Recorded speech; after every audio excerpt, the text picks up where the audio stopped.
The suspense over Salman Rushdie's participation in the Jaipur Literature Festival ended on Friday. Festival where Salman Rushdie has opted out of attending the festival. The very respected Islamic seminary Darul Uloom Deoband has urged the government to cancel his visa. Everything spiraled out of control from that But your channel was part of it, no?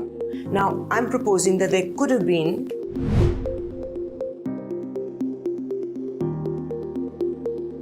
many other ways to handle the story. I think the story should have been ignored.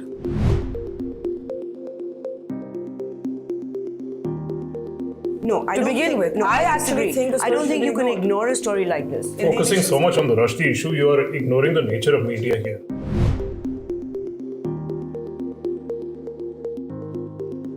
It's a celebrity-obsessed world that we live in. And it's not just the media, the world functions in that manner. It completely eclipsed everything else that happened at the Jaipur Literary Festival.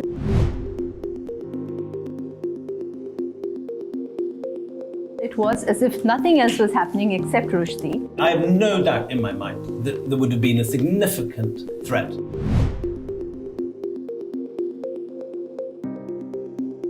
To Rushdie from a very small group of nasties. There's only one narrative existed, which was Rushdie is a criminal or sinner. Argue, should he come, should he not come? That was not the narrative at all. That was all the narrative. That was not the narrative. You were not watching Times Now. I wasn't watching Times Now, but I have to. I readily concede. No, Madhu, I know you're a fan. I'm not. I'm a fan of all of you. Hartosh has written something that they object to.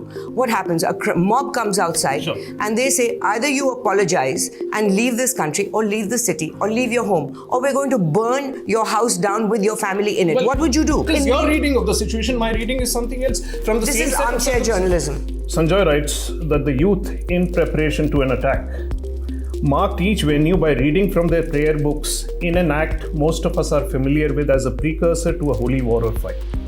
Now, if this is not exaggeration, tell me what is. The entire media comes in like vultures. You surround the two people you've seen, you start pushing them, they start responding and they say, we'll kill him, we'll do this. Whereas initially, all they wanted to do was just make a little noise. This time, he rang up and he did say, look, I'm sick of being the rabbit jumping out of the hat at the last minute, put me on the website. And at that point, we should have said, I really don't think it's safe. I think I would be wary of making the marginal the main line. I think that's what the media does because there is a certain amount of noise and amplification of the extremist voice. The answer is not going to be just something on symptoms. It has to go back maybe to an old kind of journalism where you look at the entire issue. The result would have been that Rushdie might have actually been able to come if we hadn't hyped it up so much. Newslaundry has completed 10 years this year. We have been around for a decade.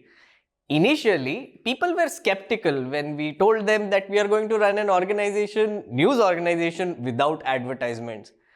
But we are still here and we are growing, and that's all thanks to you, our subscribers, our supporters who pay to keep news free so that independent media can survive and we can do public interest journalism. So thank you.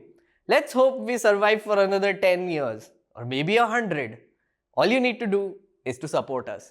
Pay to keep news free.